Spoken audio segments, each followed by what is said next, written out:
So hey guys, so let's teman Sophie bawa si Syami ni pergi potong rambut dia yang buruk tu dekat Aiden Barbershop. Okay, so sekarang ni aku bawa Islami pergi Eden Barbershop. Aku bini lah. Aku bawa kau. Ya ke nak? Aku nak alter dia punya rambut macam rambut penyapu ni. So tak handsome. So kita ubah sikit rambut Islami bagi dia handsome sikit. Walaupun sekarang dia macam dah ada bekuk dia balik. Tapi it's okay.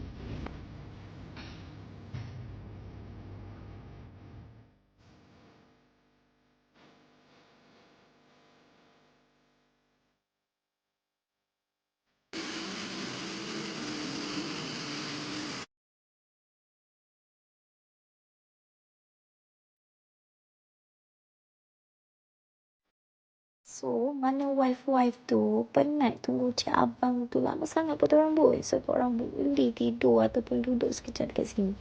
Nampak tak korang perbezaan before dan after si Mamat ni? Handsome tak? So, kalau handsome, korang jangan lupa datang Eden Barbershop.